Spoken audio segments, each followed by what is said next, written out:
Ayun nga po no, mga kabisnes, mapagkapalang araw po sa ating lahat. At sana maintindihan niyo po yung mga kalagayan namin ngayon mga kabisnes. Kasi po, nung nag-vlog kami po doon sa sa ila po ni Lorraine mga kabisnes, nagsabi po si Kuya sa akin na ito, for respect lang kay Ate Lorraine para kung halimbawa na mapanood niya, pwede siyang mapuntahan natin siya. Pwede natin siyang mga kabisnes, maimbita para dun sa kasal ni Presi at saka ni Damulag.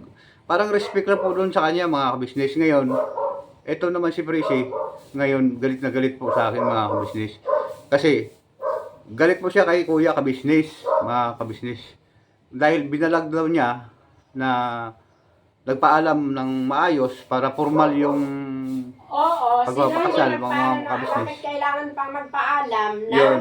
bakit pa kailangan pang magpaalam na ikaw nagsabi mismo, hindi mo karelasyon. O Ayun nga ngayon, po, no? lumalabas pala Ayun. na karelasyon mo. Sabi mo sa akin, Ayun. walang dahil matanda na yan, hindi mo karelasyon. Ayun. Tapos ngayon, lumalabas, bakit kayo pumunta doon? Na ikaw na mismo nagsabi na hindi mo karelasyon. Ayun. O, di ba? Di ba po, ayun Hindi mga nga, kabisnes. ayan yun ang kinakagalit ko. Bakit pa kayo pumunta na ikaw na mismo nagsabi, hindi mo karelasyon, wala kayong relasyon yan, wala kayong ikaw na nga mismo nagsabi na magpapabarangay kami, na wala nang pakialaman sa isa't isa. O ano ngayon? Hindi kasi humarap sa barangay, di ba? Nagtango siya. O ano ngayon ang niya? Ano ngayon ang gusto mo mangyari? Tapos ngayon nagagalit ka na magsabi ka sa akin na nag-vlog ka ngayon kasi hindi tuloy ang talaki sa Biyernes, na hindi tuloy. Di ba po mga kabisnes, napakalabo yung mga sinasabi niya. Ang sinasabi po ni Kuya kabisnes po, mga Ba't kabisnes. kailangan mo pang magpaalam? Wala kang relasyon Ito po. doon. Ikaw mismo nagsabi, wala Ito kang po. relasyon. Ay respect lang kay Lorraine, mga kabisnes. Respect. Noong kinasal dapat tayo, kung respect, siya ang pumunta roon. Siya ang, mga babae mo ang pinapunta mo doon sa natin. Sa binyo natin. Doon sila magsalita ngayon. At kailangan mo pang magpaalam. Di Eh, ba? paano ka sinabi hindi ako papayag? Dahil gusto kita dahil araw-araw ko dahil dito sa bahay. Hindi ko alam na ganun. Na sabi ni Lorraine, araw-araw ka nandun sa gabi, nandun kay Prissy, sa gabi nasa akin. Oh. Di ba? Sige nga. Napakatagal na panahon yon. At si Lorraine talaga ang nauna, Presi. Ayun, Siya sinasabi nga, ko. pero Di ba? hindi mo sinabi sa akin. Kasalanan mo yun, hindi mo sinabi sa akin na pumunta ka pala doon sa araw. Napakatagal na hindi ako pumupunta doon. Magagalit ba yun? Magwawala ba yun? Ay tanong natin sa mga kabisnes natin kung pumunta kami ni Kuya kabisnes doon kung nagalit siya. Dahil sorry po, nahulog mga kabisnes. Tanong natin kay Kuya kabisnes kung nagalit siya na pumunta kami doon. Ang sabi niya, kung mayroon po akong maitulong, sabi ni Lorraine, tutulungan ko pa rin po sila. Sabi ng ganyan. Kaya ako, nagpasalamat ako sa pag-alaga ni Lorraine Sir sa nanay ko, mga kabisnes. Dahil, kung wala po siya, baka magang napumanaw si nanay. Yun ang utang na loob ko na matindi din kay Lorraine po, mga kabisnes. Kaya hindi ko rin po siya basta na naiwanan. Pero matagal na rin po ako noon na Magpumanaw. Pag kinuha talaga ng Lord, hindi na kailangan si Lorraine pa na tatagalan pa ng panaw. ganun po ganun pong ugali niya na tinitiis ko mga kabisnes sa ilang taon. Kaya wala po akong balak talaga na maging residido sa kanya mga kabisnes. Tinitiis ko lang. Kasi ganito po yun mga kabisnes. Sige, kahit si Kabisnes, Ang- sige, nagsasama na sila ng asawa niya. Ngayon sasabihin sa'yo, malalaman ni kung may babae si Kabisnes. Malalaman ng asawa niya. Sige, na tara, pupuntahan natin si ganun. Papayag kaya yun siya? Di ba po mga Kahit kabisnes, sino. napakasama ng ugali. Kasi ayun po yung nangyari. Kapag nagtutok po ako sa biyahe, sasabihin niya, nahinayang siya doon sa channel, kailangan ko pumasok sa channel kasi siya po ang sinusunod ko. Tapos po ngayon, pag nagpasok po ako na hindi po ako makabiyahe, nagagalit din po siya. Saan po ako lulugar mga kabisnes, di ba? Kaya nga yun nga po mga kabisnes, na at least ito, mapapanood ito ni Kuya kabisnes. At ganun po ay yung reaksyon niya. So, yun na nga siguro po, kayo po mag-usga. At kung karapat dapat po ba na kasi sa akin decision po, hindi ko na po ituloy ang kasal mga Sige, kabisnes. sa sa palagay nyo, kahit sino naman babae, kayo mga babae din kayo, di ba? Mga babae din kayo. Sige nga po. Ang asawa mo bibiyahe sa gabi magdamag. Ako sa araw nagtatrabaho. Darating ako dito, dapat madadating ako ang asawa ko. Hindi. Katanong niya na kay kabisnes siya, kayo po ba, maniwala kayo, na maghapon, magdamag, wala, kaso pumasok. Alam ko ang ano nila kabisnes, hanggang alas 5 lang uuwi ka na. Hindi ka na pwede abutin ng alas 12 ng gabi. Oh, doon natin tanong sa mga kabisnes natin. Alam ko, Dahil may mga upload tayo dyan. Alam ko, nagbabalag ko si Kuya Kabisnes na ganitong oras at ganitong araw pupunta tayo sa ganun. Hindi lahat ng araw-araw umaalis kayo. Bihira lang. Ano, nagbablog kayo, saglit lang, ilang oras lang. Ayun, yun ang Tas akala pwede mo. na kayo umuwi. Ito yung akala Pero mo. hindi araw-araw. Balat sila intoy yung tingnan mo ano nangyayari. Diba? Yun ang gusto ko sa kahit sa'yo. Magpaalam ka lang kay Kabisnes, Kuya, ganito. Hanggang alas 12 lang ako. Pwede na ba akong umuwi? Di ba? Ganun. Di ba po mga kabisnes? Di ba? Kayo po nakakaalam. Kayo din po, si Kuya po ang magsasabi niyan ng totoo. Kung alin po ang tama na sinasabi ni Lorraine na ni Presi na alas 5 daw po umuwi na ako. So, depende po sa ano po mga kabisnes sa time na binibigay ni Kuya. Katulad po niyan po mga kabisnes na aalis kami, tulad po kagabi nangyari po. Pumasok po ako kay Kuya, tapos nung alas 6 nag-vlog po kami, tapos alas 9 na po kami na pumunta po dun sa kay Loren. Di ba po, imbis na sinasabi niya na bakit hindi ako nakapagbiyahe kasi kailangan na kami makabayad ng mga utang mga kabisnes. Kasi may mga utang po kami mga business eh. So, ganun nga po no mga kabisnes. Sa sobrang ano niya, hindi na siya nakapag-isip ng mga buti o anong bagay dyan. Basta ang iniisip niya po, nandun ako sa babae. Sige. Ganun Sino po yun. hindi magagalit? Sige nga. So, ganun po yun mga kabisnes. Kaya, Sino hindi magagalit? Ipapaliwanag ko Hindi. ang side ko, ikaw lang balagi. Sige kayo mga asawa. Ikaw nga asawa mo, magdamag wala. Maghapon wala. Ilang araw, 2 araw bago umuwi. Tapos ngayon, ang gusto ko mangyari, uuwi siya. Pag nandito ako, sa araw, sana naman, kahit hindi araw-araw, ikaw maniwala ka walang tulog asawa mo. Hindi naman ako naniwala na lagi siya kay kabisnes. Natutuwa nga ako na nakikita ko siya lagi. Nakikita ko nga siya na pumapasok siya. Pero hindi lahat ng oras sasabihin niya, 2 araw siya kay kabisnes, maghapon, alam ko yan, na pag kabisnes ka, ito prese. kung aalis kayo, nagbablog yan, na alam ko, naiintindihan ko. Minsan wala ka dun sa vlog eh. Sila lang nandoon eh. Ito, Tapos Prese. sasabihin mo, tanga ka ba? Nagbiyahe ako, tanga ka. Tapos tinignan kita doon, wala ka rin naman. Ito prese At saka sana, kung nagbiyahe ka, malalaman ko na may pera ka. Hindi, sasabihin mo, tanga ka, binili ko ng gulong. Sige nga, binili ko ng masama ang loob ko, magdamag wala, maghapon wala. Hingihan ko ng pera, wala. Hindi makikita. Yan ang kalokohan na sinasabi mo. Ay, naku. Kasi, alin ang mga binibili natin ng mga Nagbibigay pagkain, ka, di ba? isang bilhin. Pinapambayad natin ang utang mo. Oh. Kasi kung hindi ako hindi tayo nakakahulog, hindi ako nakakabigay sa iyo. Nung di ba? mundo, wala kang binigay. Kaya ito po mga kabisnes Gumawa ka sa ng paraan kahit saan. sa ganito pong paraan po mga kabisnes dahil hindi ko po alam kasi diyan May sa mga kabisnes na ako diyan po sila nagpapaliwanag. nagsusugal sa harap na yan mga kabisnes. Hindi ko po alam kung ano po yung nag-uusapan nila diyan. Ngayon, ito si Presi naluluto. Dahil po sa mga bagay na yon mga kabisnes na tawag nito, nasusulsul. Susulsul po mga kabisnes. Susugal? Nakikita araw-araw? Dahil tatrabaho ako, di ba? Ay, nako. Yun nga po mga kabisnes, mga papis, dahil sa mga ganyang Ayaw mo lang malaman yung katarantaduhan mo. anong katarantaduhan ang itinatalo ko sa'yo? Ang Tanong ko sa'yo. Sinasabi mo, wala ka na, hindi ka na napunta kay Loren. Tapos ngayon nakikita ako sa vlog na Kasi po, nagagalit po siya dahil po, nakiusap si Kuya sa akin na puntahan namin po si Loren dahil iba-vlog niya po, dahil po respect lang kung anong katanungan at anong ma-advise niya kay Loren. Wala naman po si Kuya sa doon na sinasabi niya na kami ni Loren yung may relasyon, di ba po mga kabisnes? Ang tagal. Kung mapapanoorin niyo po doon ang vlog namin kay Loren, kung ano po ang mga sinasabi ni Loren, kung mayroon ba kaming relasyon at mayroon ba kami relasyon ngayon o araw-araw ba ako pumupunta sa kanya o kaya Ah, Di ba? Nag-vlog na nga si Loren eh, na araw na sa akin. Panoorin niyo po, Ang mga dalawa lang kabisnes. sa akin, tain, tulog, alis Oh. na naman, babae. Pagdating sa akin, hindi niya babae si Loren. Sige nga, sinong hindi mag-iinit Di ba? ang Saan kayo ulo? makakita ng ganyan na vlog daw, mga kabisnes?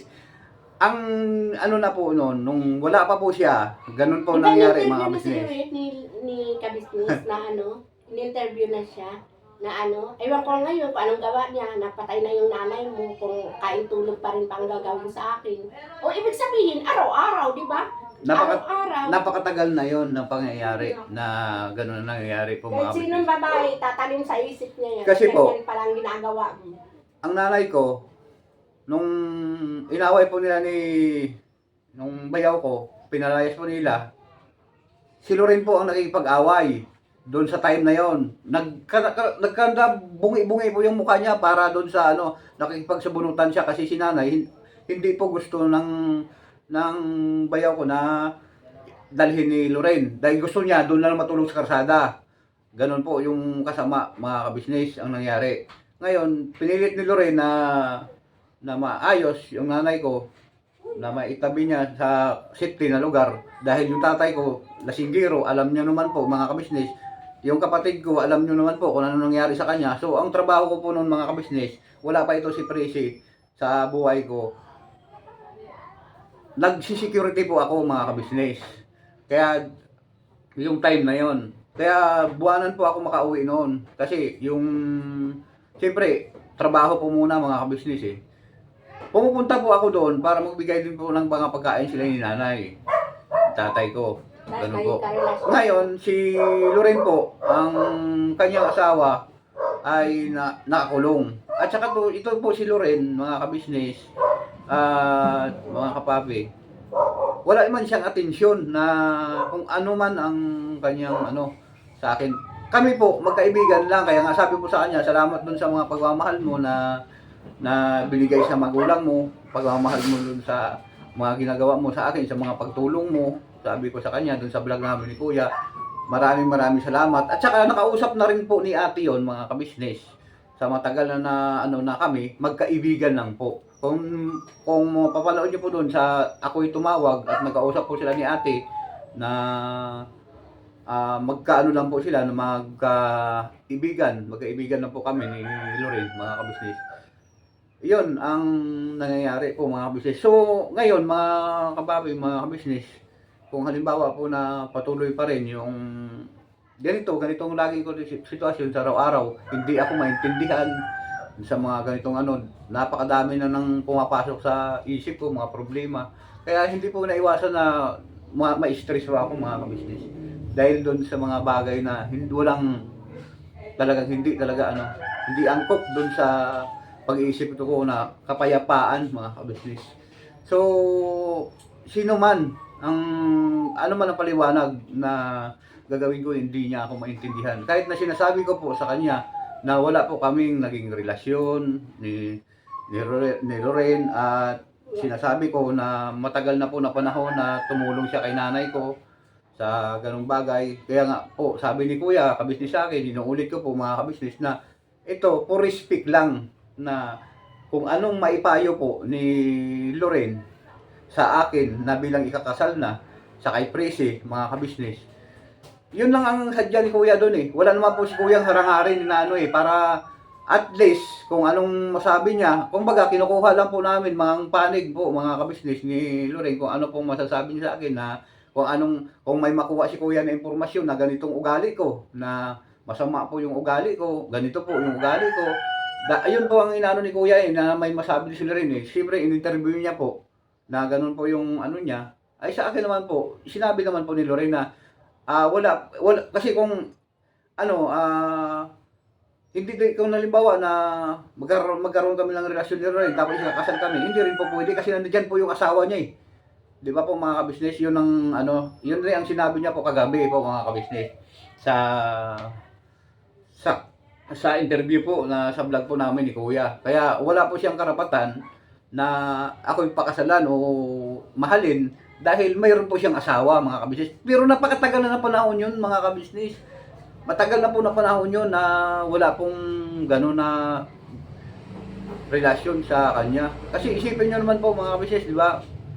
At nandyan yung asawa niya, pupunta po dyan. Tapos, ako po, halimbawa, bumabiyahe po ako dyan, talagang dumadaan po ako dyan mga kabisnes. Kung halimbawa na ano, kaso lang, ito si Prezi, dahil sa, nung nakaraan, kung mayroon po kayo napanood doon na kasal yung inalo ko, bakit ka nagalit? Kasi po, mga kabisnes, itong pamangkin ko na hindi matino yung utak, niluto si Prezi. Ayun, kaya nga po, ako sa ngayon po, mga kabisnes, ano, na kung nakita nyo naman, na magdesisyon na po ako na hindi na po siguro tuloy mga kabisnes kasi nahirapan ako mag-control, kaya nga po ako napipilitan na... Hindi na talaga tuloy kasi alam mo bakit? Bernis na ang usapan natin. Di ba po Dapat- mga kabisnes, Tapos, napakalayo? Sinong hindi mag-ano. Tapos ngayon sasabihin nyo sa akin, hindi tuloy. Talagang hindi matutuloy. Bakit ano pa bang ano? Sa Biyernes na nga kasalan bayan, naka-prepare na. O bakit hindi? Tanong ko kung bakit hindi. Di ba napakalayo po mga kabisnes, di ba? Okay, tanong ko kung bakit. Kasi ganito po ang sabi ni Kuya, mga minamahal namin ng mga kapapi at mga kabisnes, hindi po tuloy yung kasalang bayan. In-announce po na hindi tuloy yung mga kasalang bayan. Kaya po, pansinin niyo po ang mga kabisnes ha. Pero ang sabi ni Kuya at saka ni Ate, kabisnes, sa ibang yung kinasalan pala ni Lito at saka ni Bira po mga kabisnes, doon po kami ikakasal. Ipinaprocess na po ni Kuya kabisnes at saka ni Ate kabisnes. Di ba? Itong 15 na sinasabi nitong Prezi na 15 na hindi talaga po kami maikakasal doon kasi maipaprocess ni Kuya doon sa judge na yun ang magkakasal po sa amin mga kabisnes Yun ang ano Sa iba po kami ikakasal, hindi po doon sa Sandigan Bayan kasi hindi po, napakadaming tao po, hindi po si Kuya makapokus doon sa pag-asikaso sa amin kasi napakadaming tao. Di ba po mga kabisnes? Kaya sinisip ni Kuya ang magandang kasal namin na maayos, malinis, maayos doon din sa mga bisita, maayos yung magandang place na ginagawa ni Kuya para sa amin. Para sa amin po yun mga kabisnes. Hindi po yun para sa kanila. Ngayon po, ito naman si Prezi, hindi po makaintindi sa mga ganung bagay mga kabisnes. Kasi ang iniiral niya po mga kabisnes, dahil babaero po ako. Diba mga kabisnes? So, ganun ang nangyari na hindi pa rin maalis sa kanyang isipan na ganun po mga kabisnes. Hindi na po ako mapakasal. Ito po mga kabisnes, mapapanood nyo to, i-upload ko kasi po ito. Ang ano na ito. At ang kailangan ang masunod. Malabo po mangyari ng mga kabisnes. Babae kayo, may asawa Yun. din kayo. Kayo ba papayag na gano'n na lang ang asawa mo? Diba? Natural, may nakaraan sila, may nakaano na sila. Na nasusugod ko yan dun sa bahay nila. Napupuntahan ko. Diba? Nasaan siya? Nasa loob. Sige nga, nakikiusap nga rin sila rin sa akin Napuntahan ko doon dahil nandun natulog Sino hindi mag-isip ng gano'n? Hindi sasagi ang isip na ang asawa mo, nagbiyahe na yung magdamag. Papasok. Okay lang yun. Kung makita ko sana na pumapasok kayo sa business. Hindi. Wala doon. Nakikita ko ibang mga kagwang ang nabablang. Tapos sasabihin niya, nandun siya kay, sa patay, nandun siya sa ganun, nandun sa Tuwan-tuwa sana ako kung nandun lang talaga siya sa business. At nagbiyahe sana magdamag. At pagdating sana, magbigay ng ganun na pera. Minsan, sige nga, mag-asawa kayo, 2 araw wala, 3 araw wala. Tapos, kung darating dito, hahainan ko ng pagkain, hindi kakain. Siyempre, di ba, maghapon magdawag nasa biyak pagod, pagkain ang hanap bago matulog. Hindi. Di ba po mga kabisnes, sa sobrang pagkasinungaling. Sa loobin ko. Na sobrang pagkasinungaling, 3 araw hindi ako umuwi. Maliban po doon, alam nyo po yun mga kabisnes, na hindi po ako makauwi pag ganyang bagay po dahil mayroon po kaming bisyon ni Kuya. Halimbawa, sa ibang lugar. Pero sinasabi niya na 2 araw, hindi po ako umuwi. Sinungaling, di ba po mga kabisnes? Makinig ka. Kasi, Isang araw, makinig ka. Wala ka Oh. maghaon ka, di ba? di ba? Ito, paliwanag ko sa iyo, di ba? Tsaka ito, ang sabi mo, Intindihin mo ka, bago may biyahe ka. Ito, nasa'yo pa yung motor, hindi pa kinukuha, di ba? Kaya binawian ka ng motor, kaya hindi nakahulog, ay hindi ka nakaboundary, di ba? Sabi mo, paliwanagan nung pang-araw ka pa. Kay ka-business, sabi mo, nandun ka kay ka-business. O, di ba? Hindi ka nakabiyahe. Tapos ngayon, siyempre maghapon ka pa doon. Uuwi ka alas 3, alas 2, alas 1. O, ganun papayag sana ako ng isang beses lang mangyari. Yun halos araw-araw eh. Hindi naman ako maniniwala ang ka-business na ganun ka oras, alauna, alas 12. Di ba? Ganito naman po yung mga Naniniwala ako kung nakikita kita sa vlog. Yan. Hindi masakit sa loob sa ko. Hindi, wala kayo. Sige nga, kayo mga mag-asawa ka, babaihan. Kung ang lagi na lang sinasabi, masama ang ugali ko. Kasi pag sinisita ko, siya ang nakasigaw, siya ang malakas ang busis, kung anong itatapon, anong ang mga upuan, ihahampas. Sige nga, imbis intindihin niya ako dahil ako ang babae, suyuin. Hindi. Iwanan kita, magkapira lang ako.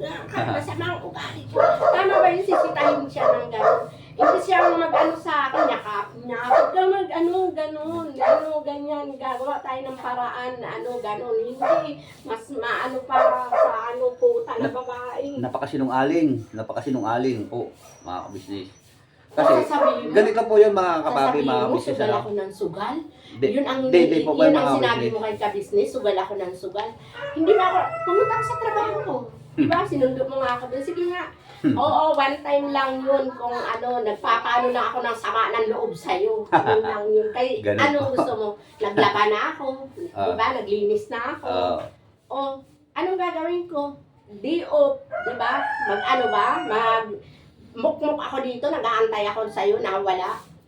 Ilang araw na yung ginagawa ko sa'yo, gano'n. Hindi, rin ako, para mawala sa isip ko. Kaya nga po yun mga kabisnes, desisyon na po ako na hindi na po ako magpapakasal po sa kanya. Hindi At isa pa po doon sa mga mga kabisnes, kayo na po mag-intindi kasi ito po napakasinungaling po niya mga kabisnes. Kasi kung sa tutuusin lang po mga kabisnes, mga kapapi, yun, ang kagabi. Yung maganda pa po yung vlog namin kagabi, mga kabisnes. Pero nag-aanuhan na po na kami noon. Kaya kung napapanood nyo po dyan, yung thumbnail ko po, mga kabisnes, ganyan. At sana, maintindihan nyo po ako, mga kapapi, mga kabisnes, na ganun po ang kanyang saloobin. Wala po ako magagawa. Hanggang dito na lang po mga kapapi, mga kabisnes, Liber Silabay. Tomorrow is another day. Pero banat lang po tayo mga kabisnes. At ang pinakagalit ko